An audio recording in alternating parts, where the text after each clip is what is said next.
Germany has shown its support for Ukraine's resistance against the Russian invasion. Yet questions arise whether this support is as substantial as it could be and needs to be. What are the deeper reasons for Germany's cautious position on the Russian war against Ukraine? You are listening to the Explaining Ukraine podcast.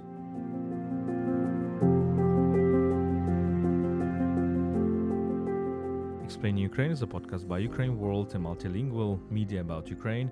My name is Volodymyr Yermolenko. I'm a Ukrainian philosopher, chief editor of UkraineWorld and president of PEN Ukraine. My guests today are renowned German politicians and civil society figures Marieluise Beck and Ralf Fücks, co-founders of the Center for Liberal Modernity in Berlin.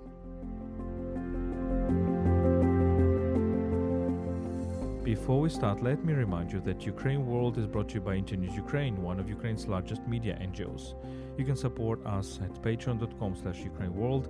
You can also support our volunteer trips to the front lines at PayPal, ukraine.resisting@gmail.com.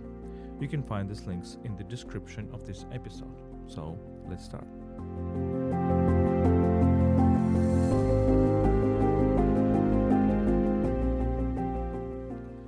Marieluise Beck and Ralf Fücks, welcome to this podcast. Thank you for having us. So we are in Kyiv in the office of PEN Ukraine, and I'm very happy to have you here in Kyiv. But I remember that we've met of course many times, both in Ukraine and Germany. But let's remember the episode when we met, when it's probably the most emotional episode. It was March 2022. When everybody was leaving Kyiv, when Kyiv was practically, half-empty city. It was under the danger of being attacked by Russians, and Russians were very, very close on the borders of the city. And practically all the embassies left, all the European embassies, with the exception of Polish embassy. And but you came here to support Ukraine, to know what is happening. Can you tell me, just, recollect a little bit? Let's remember that month, the March 2022 in Kyiv. I remember how empty the city was and how dark it was. And a dark and empty city really gives you a feeling of danger. So I think Ralf and we were not afraid about us having an accident or losing our life. But you could, at that time, barely understand or hope that the resistance of Ukraine would be so strong and long going up to now, where we are sitting here 2.5 years later, and Russia is far from what they wanted, and I think what they had hoped to do within days, just take over this country. This is actually what I remembered. It still, to a certain extent, astonishes me.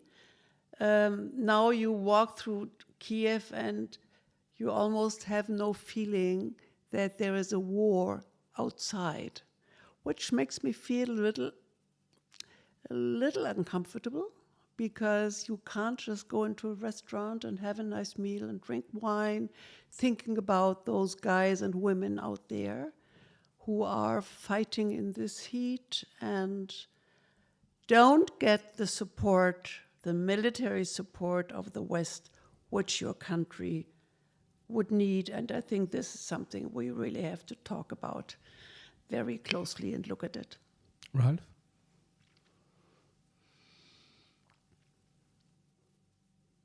Yeah, it was a city of war. And you could hear the shelling. And every night there was, we were in the shelters, and at that point of time it was not clear if Ukraine could resist and really sustain. And we had a lot of so-called expert voices in the West who predicted when Russia started the full-fledged invasion, Ukraine would collapse within weeks. So there was an element of hope that Ukrainian resistance was stronger than a lot of people expected.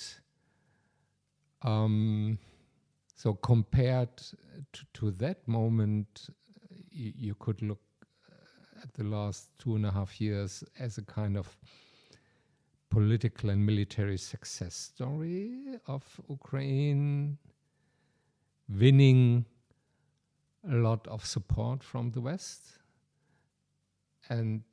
but still there are a lot of decision makers, politicians who still either don't believe that Ukraine can really win the war or are even afraid of Ukraine winning the war and Russia losing the war, because they see it as a kind of risk of escalation, that Putin will do something really crazy when he is on the brink of defeat. So the situation is still ambivalent. But of course, today it's a totally different feeling to be here. I remember that you were going to different places, and one of these places was the Children's Hospital, Ohmadit. I didn't go with you at the time. I remember my friend Vachtan Kibladze, the Ukrainian philosopher, was with you, and then you were telling us the stories that you learned about wounded kids and the operations and surgeries. 1 month ago, actually almost 2 months ago, in early July, there was a missile strike on this children's hospital. What did you feel at this moment? Well, we had, after we came home from this hospital, I think the American Jewish Committee, they heard our reports and they offered a big amount of money as support for that clinic. And now, a few weeks ago, the clinic was attacked. I think what it actually shows that humanitarian support is very important. But if you take it with the illusion, we don't want to go into this dirty field of military and military devices. But what we do is humanitarian aid. You must be clear that you are running away from what is really necessary. Yes, this country does need support. People must go on living. They must have water and electricity, and hospitals should be secured. But for all that, if it shall not go on for the next 10 years, and the war is only going on 10 years, then you need to deal with the cause. And the cause is military action from this very decided, very brutal Russian military and Putin and his gang beside it, who have somehow said goodbye to international law, to international institutions, and who don't care which matter they use. And the problem in Germany, I don't know whether in other countries, I think in Germany it's especially strong. German people like to support humanitarian causes. You always feel a little good yourself, you have done something, you want to see people who say thank you, it comes back to you. But actually, this is step number 2. And it will go on for I don't know how many years, and what is necessary to really cut off the military offense.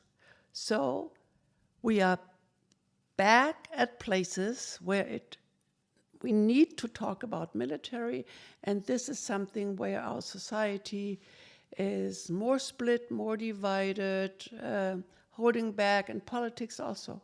So actually we are doing both. We want to help, and it's always pouring a little drop on this huge need which this military destruction is creating within this country.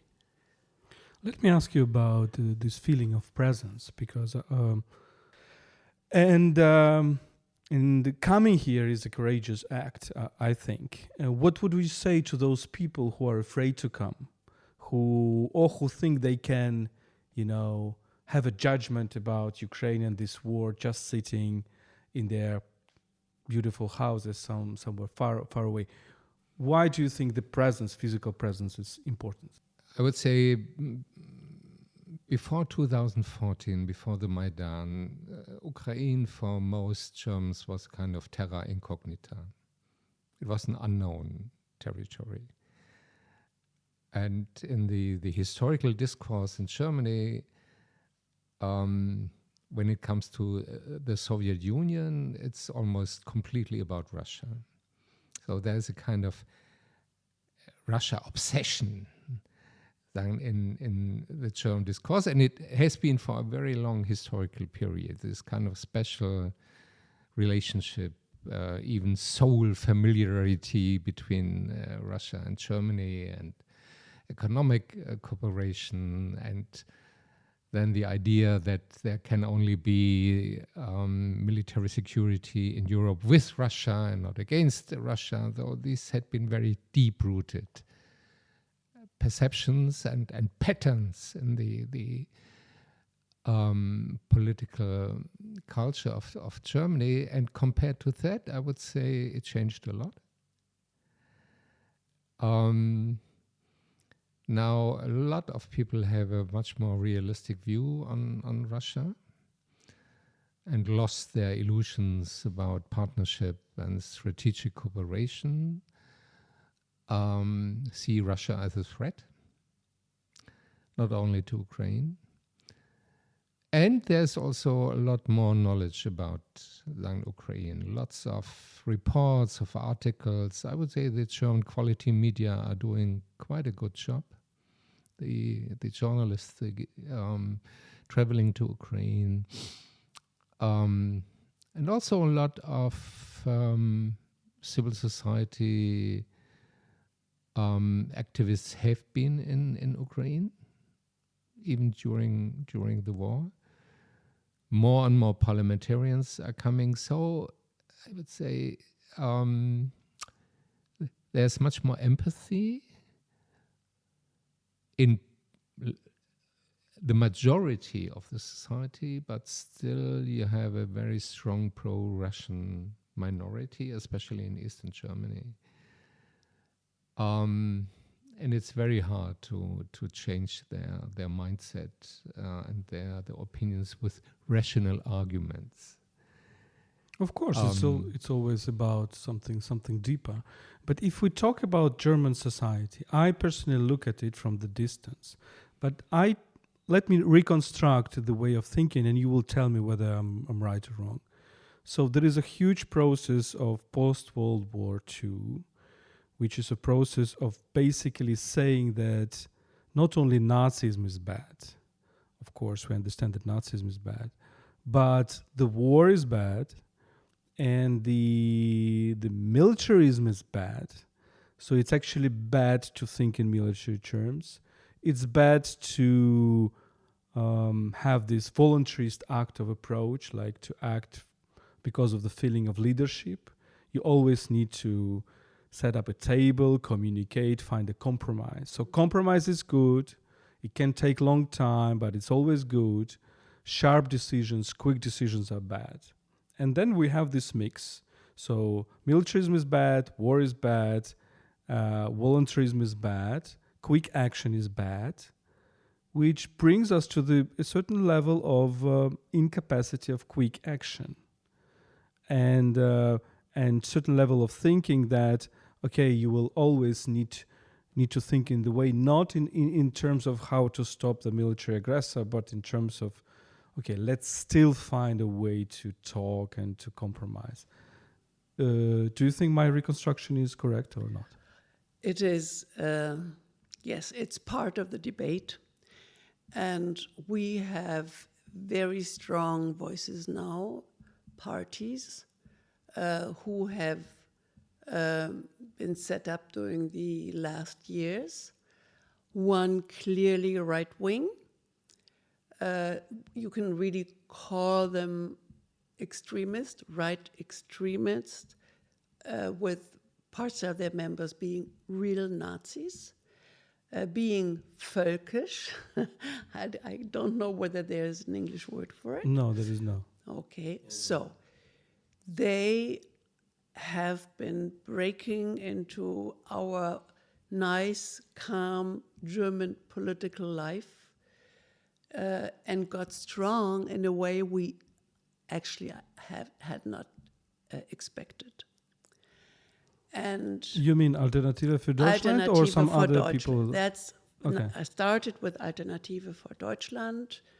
People actually coming from the West, but now learning that their strongest support they find in the former DDR, in the so-called Eastern states. They have from day number one campaigning against a Ukraine defending themselves. And you always have certain points which are like a static moment. Anti-American, thus anti-NATO, thus pro-Russian, and conservative in a way that they are anti-modern.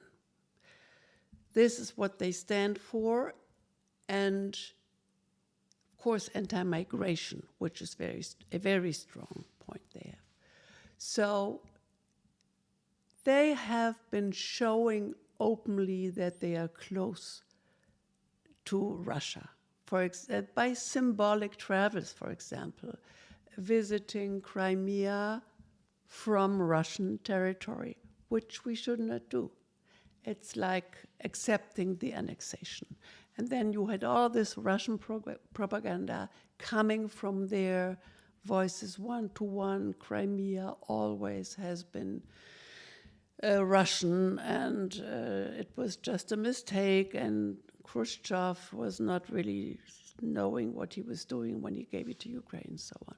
So this is the right wings, and now we have a new political force coming from our left party, which was the heritage of the old SED, of the old DDR Socialist Party. They chose their clothes. They gathered Western German leftists, and one leading person out of them, who is coming from the DDR, has been growing there. She is really every day with the people who are fighting with her, calling for peace. And this is this just not being willing to understand what is happening. It is this silly question, I'm for peace, and that's why it means quit fighting. They do not go into what it means living under Russian occupation. And we could know what it means. It means misery, it means deportation, it means filtration camps, and all this is being pushed away. And this I'm for peace and there is not enough diplomacy is a very, very broad layer over the German political debate. And I want to add one idea which I once in a while have. Why is it Germany, us, where our country had to be fought down, which had been bringing the evil over the world? We should know from our own experience that there is aggressors which are not willing to compromise, and you have to fight them down military. And that especially Germany denies such consequences. Once in a while, I have the feeling we still do not accept that Hitler was fought down. Yeah, Maybe they think there would have to be compromises. I would say that for a lot of Germans of the older generation, and in some way this is also trickling down to the younger ones, their lesson from World War II was we should never be again victims of war.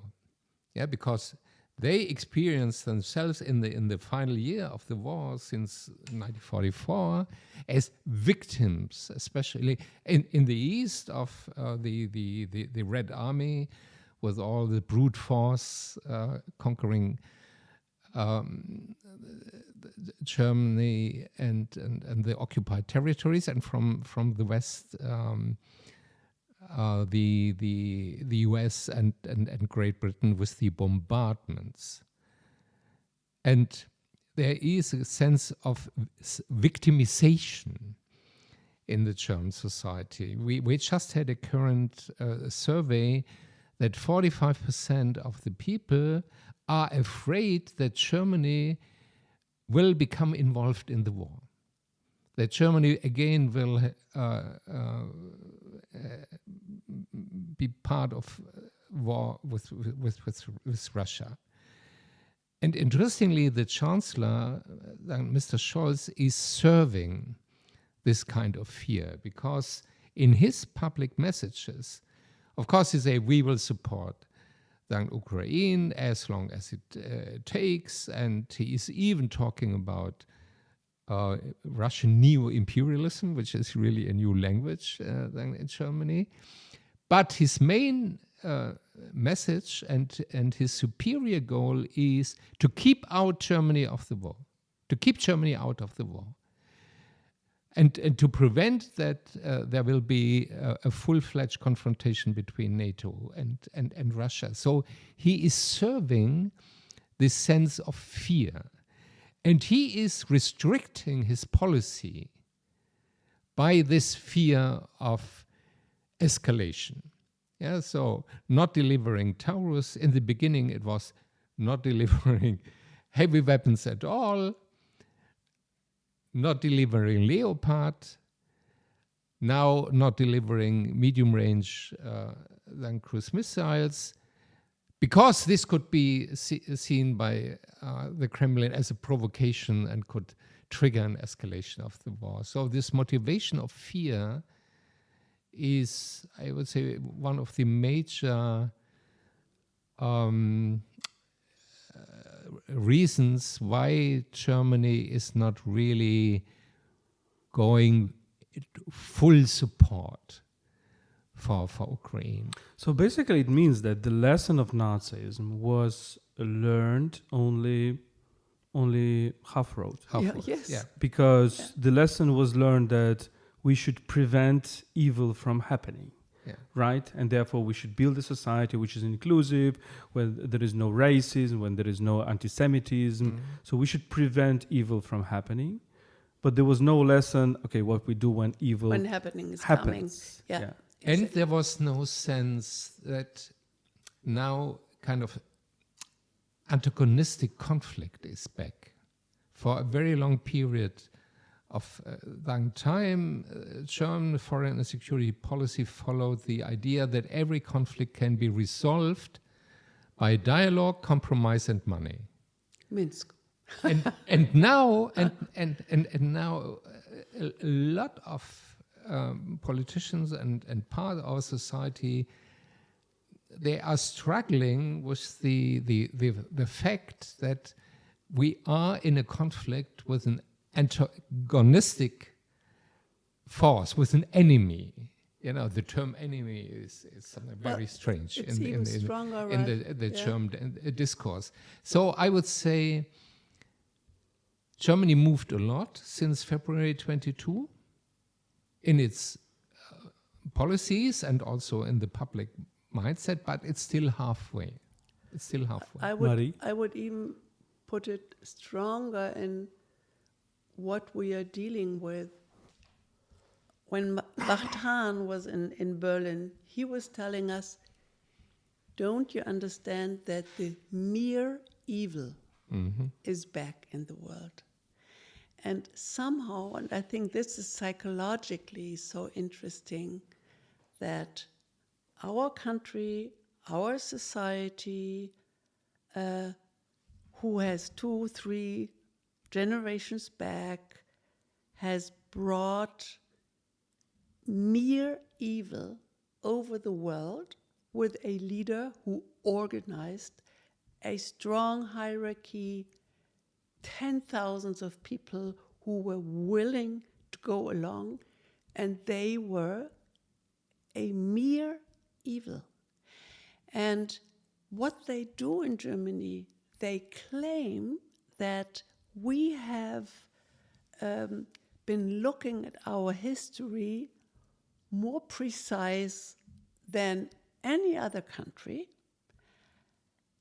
But now it shows that obviously recognizing that there is a mere evil in this world again, and unfortunately he does not look like Hitler. He looks different, but again, it's mere evil. This we can't and don't want to recognize. Yeah, because a lot of people are afraid of the consequences. Yeah, that we have to draw. If we agree that Russia is a force of evil today, so this has consequences not only in support of Ukraine, but strengthening our military and even changing our mindsets.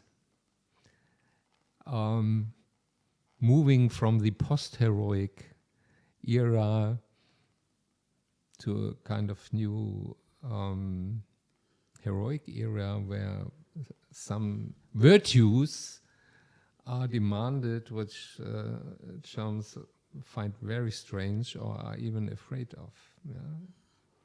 I can imagine why. But your way is an example how the change is possible, because you're coming from the Green Party, and there was, I mean, the rhetoric of the Greens in the 1980s, correct me if I'm wrong, was about pacifism and was about, taking care of nature, etc. So you went this way because you understand that, okay, we are all pacifists, we are all for peace, but what do you do when the peace is threatened by the aggressor?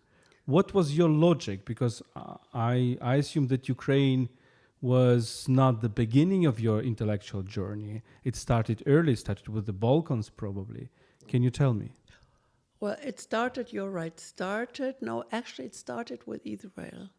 It started with the first war of Iraq when they were sending Scots into Israel. And we had a debate within our Green Party whether Israel should get patriots or not. And you had... It was already about patriots. Yes, it's such a long time ago, the beginning of the 90s. And I think with Israel, nobody in Germany would have dared to say, well, we don't care about them. But already we were not, or many within the party, were not able yet to understand that there is a mean threat to exterminate, the willingness to exterminate people. That's where it started. Then came Bosnia, where for many, many years we just hoped that we could, with humanitarian aid, that was the main, one of the main things we did, and blue helmets who had no mandate for anything but protect themselves, that somehow we could negotiate back to peace. That's where the Green Party, and then with Kosovo 99, really was shaken. And Kosovo was very interesting because you had Mr. Schröder, and you know where he's standing now, and Joschka Fischer.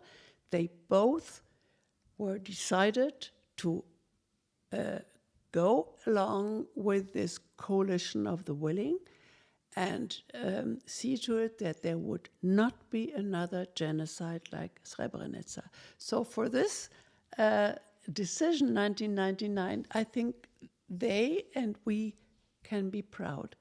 But then again, it was about human rights. And I think what we did, the Bell Foundation did, and certain people in the fraction did, for many, many years, we had very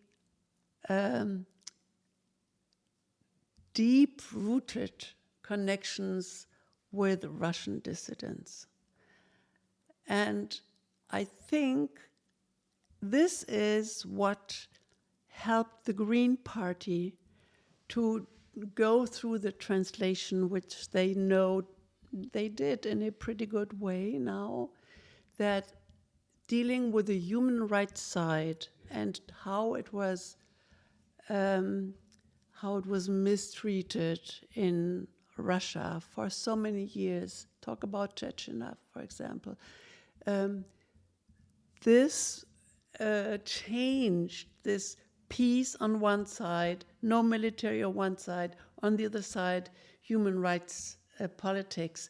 So I think this is the explanation why the Green Party does pretty well now being decided for Ukraine and for military support. Like there was a kind of double heritage from the experience of Nazi Germany and the Second World War. The one was never again war, so this kind of national pacifism, which was quite convenient, is not with us. Yeah, so the Americans or whatever should defend Europe, but not about us. But the other lesson was never again fascism and never again genocide. So there was a kind of tension between these two values. And Marie was describing precisely what have been the cornerstones of development. Yeah, when the Greens really, I would say in terms of foreign security policy, they really made a fundamental turn. And they are now the most supportive party for Ukraine, including military assistance in Germany. And to come back to this never again fascism, it's fascism was always associated with the West. And now people have to learn that the new fascism is coming from the East. It's like imperialism. Like people are surprised that imperialism can be coming from the East, not only from the West. Yes, but that is because there is really a shortage of knowledge. We all learned in our school history that Portugal and Spain and Great Britain, they had their colonies and they were always outside the country. And I think we did never learn that the Tsarist imperium was reaching out and creating more and more colonies, and that even our German Katharina II was on the first row, in the south. Therefore, Ukrainians never call her the Great. Yeah, I wonder how long her statue in Odessa will be seen. No, it's over. It's done. Is it down? Of course, Oh, of course. it's not A such year ago, yeah. yeah, okay. You will see that it's no longer there. Well, it's interesting because it was put after the collapse of the Soviet Union, and certain people in Odessa were still thinking that the alternative to the Soviet Union is the Tsarist Russia. So his alternative to Soviet imperialism is pre-Soviet imperialism. That was also an illusion. Let me ask you about your government, about German government. So how do you estimate, what is your estimation of what has happened since 2022? Things good, things bad, where you support Scholz government, where you criticize it? To be fair, I think we should recognize that they went a long way from February 22. And it is true that in terms of absolute numbers, Germany, after the US, is the second largest and second most important supporter of Ukraine, also in terms of weapons, which is really something you could not necessarily expect. So I would recognize that German politics really made a kind of quick and rough learning, but as we already said, it's stuck halfway. There is still this hesitation. The Chancellor never is speaking about Ukrainian victory. He's always repeating this very ambiguous formula: Ukraine should not lose, Russia should not win. He doesn't say Russia should not win. And he says Ukraine should not lose, and Russia Period. should not. Does he No, say? and Oh, Russia okay, should not okay, win. okay. No. He says both parts Okay. of the sentence, which of course is the same. Yeah, Russia winning is Ukraine losing, would and be vice more versa. elegant So, only to take the and first this part. is explaining the stop and go pattern in German military support for Ukraine. Now, we are supporting Ukraine also in military terms so that Ukraine will not collapse, that Ukraine can sustain. But we are not going the next step to enable Ukraine to win the war. And unfortunately, in this kind of policy and this kind of attitude, Scholz is not alone. There are other Western European countries. If you look, for instance, to France, like Macron in the last month with very strong language. But if you look to the substance, France is doing less than Germany in military support for Ukraine, and the US here plays a crucial role because Scholz is always hiding behind Biden, and he shares with the Biden administrations, especially with the head of the US Security Council, Sullivan, this: we should not push Russia into the corner, and this is too risky. So the consequence of this kind of, I would say, half-baked support is that we are forcing Ukraine in a long and bloody war of attrition. This is the consequence, waiting for a moment when both parts are so exhausted that they need to negotiate and find some kind of arrangement. I would say this is the hidden agenda behind the policy of the Chancellor. There is a lot of criticism also within the coalition, people who demand stronger military support for Ukraine, but still it is the chancellor who is in the lead. And I'm afraid as long as the US will not change this attitude,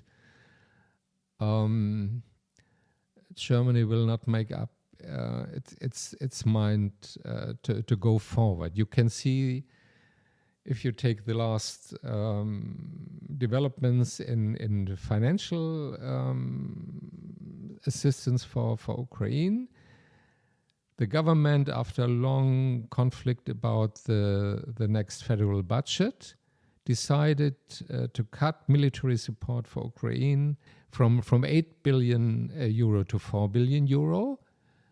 And the explanation was, we hope for this 50 billion support, which was discussed in the G7 by monetizing the frozen Russian assets in Europe. So they are going to cut military support for Ukraine. And for us, this is a signal that they hope for a quick end of the war by some kind of negotiations, some kind of compromise, and this is a very critical moment. Marie? Yeah, I think, again, within this political strategy of Scholz, you have the fact that Putin can be the one who is defining the action. Whenever he says, if you send Taurus, then you will have stepped over a red line, there will be sharp answers, they pull back. So, I mean, how can you make a strong political military strategy if you give the guy on the other side the power to say what you can do and what you can't do? I mean, I'm not a general, I'm a normal civilian person, but I understand if I tell my opponent, please, what can I do and what shouldn't I do? Can you please tell me that first? I mean, it's so ridiculous. And they do say that changing borders would be the end to the international institutions. They do say that it would be returning to the 19th century. But when they're talking about peace negotiations and diplomacy now, it will include a divided country, a divided Ukraine. They probably will say, well, look at Germany. We will never recognize those borders as legally being Russian borders. We will just leave it open like we have in Germany, and then maybe within 20, 30, 40 years, there will have been a change.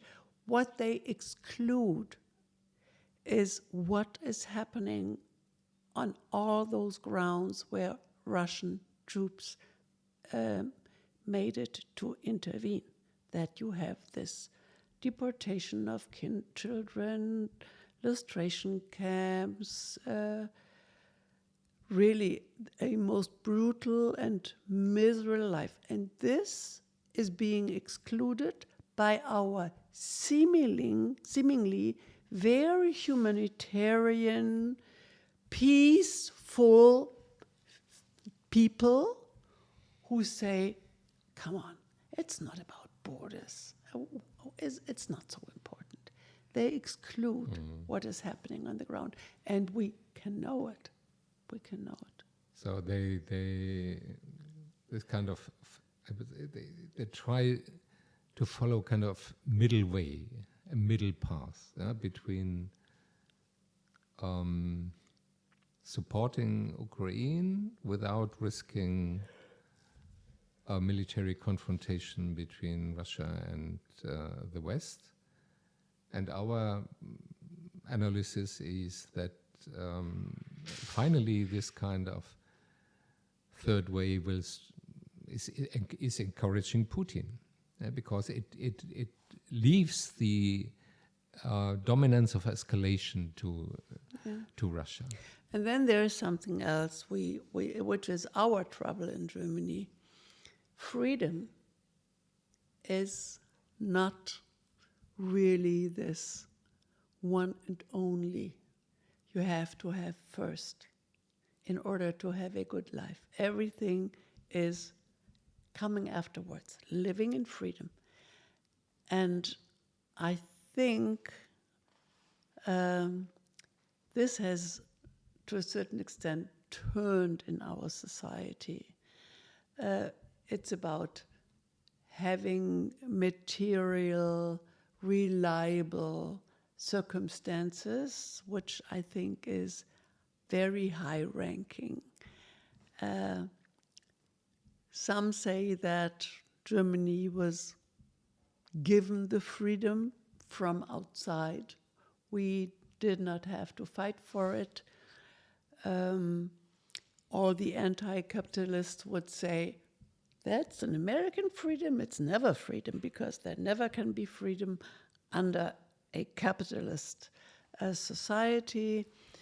And that you are fighting for freedom is something very far from a German general feeling. It's a little tragic, but yes, I feel it. I feel it myself very, very much when I come to Germany and come to other countries, of course. I don't know how to change it, because it cannot be changed through me or you talking to them. So there should be some existential experience so that people change this. I remember we have been talking in this space with Timothy Garden Ash, and there is a podcast on UkraineWorld of our conversation. And he was saying that, well, every generation of Europeans went through some very dramatic changes. Like there is a generation of 45, there is a generation of 68, there is a generation of 89. And now we are living through this major, crack in Ukraine. And if it's changing dramatically, generation of 2014. But it doesn't have the parallel in Western Europe yet. Partly, I would say it has. There's a kind of defining experience. But the problem is, it is not the only one. We are living in a historical period of very fundamental and dramatic changes and challenges and in very different areas. And so people are making very different prioritizations. Yeah, what is their priority? Yeah, is it climate change? Is it digitalization? Is it demographic change and social security? Is it the war in Ukraine and the challenge to European security? So it's a very stormy time we are living in, and there's a lot of irritation that people feel we cannot just continue the past in the future, but there is no clear idea then which kind of future we want to achieve. And so I'm not, I would say, totally pessimistic that Ukraine finally becomes this kind of catalytic element of changing mindset and changing politics, but it's too slow compared to the dramatic events on the ground in Ukraine. Yeah, it's. But what should we do? Yeah, in a way, Russia prevents the whole planet to take care about the real issues like climate change and international inequality. So everybody is thinking about this war, and of course it's also very bad. But let me, maybe we are talking already for 50 minutes, and maybe last question, what gives you hope, Marie? I think it can only be within people. And there's so many dedicated, true, engaged, bright people in Ukraine, which we have been meeting, especially since 2024, who do not leave the country, who stay, who take over some part within this big fight. And I compare it with the dullness in Russia. Russia really now is a society with dull people. And I think that is so much energy, so much good energy, that I hope that this will be stronger than those heavy moving, slightly lazy Western societies. Let's talk about politics. I hope that Trump will lose the elections in the US, that Kamala Harris will stick to her promises to fully support Ukraine. Send home Sullivan. And that and that also the next German government, the next regular elections will take place in a year from now, will go the next step and better understand what is at stake in Ukraine, not only for the future of your country and your people, but for Europe and even beyond Europe, that this conflict has a global impact. It will have a global impact, the outcome of this war. And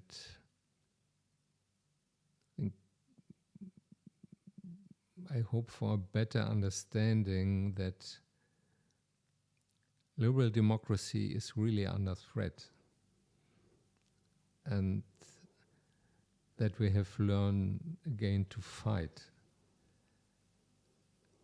to defend it, and to overcome the authoritarian challenge. Thank you, Ralf. Thank you, Marie. I think for me, you're real fighters, not in the sense military, but the fighters of conscience and the fighters of might. And I can tell you what gives me hope. Despite all the strategies in the war, Ukraine is still looking into the future. It is a country that is still building its strategy with this look into the future. It's not rooted in the past, in the nostalgia for something. It really wants its future. And I think this was one of the reasons, psychological reasons, that Russia attacked Ukraine, because they understood that there is so many people that create future now, here and now, that they should definitely be stopped, but they will not stop us. Thank you very much for our conversation. Thank you. This was a podcast Explain Ukraine by UkraineWorld, a multilingual media about Ukraine. My name is Volodymyr Yermolenko. I'm a Ukrainian philosopher, chief editor of UkraineWorld, and president of PEN Ukraine. My guests today were renowned German politicians and civil society figures Marieluise Beck and Ralf Fücks, co-founders of the Center for Liberal Modernity in Berlin.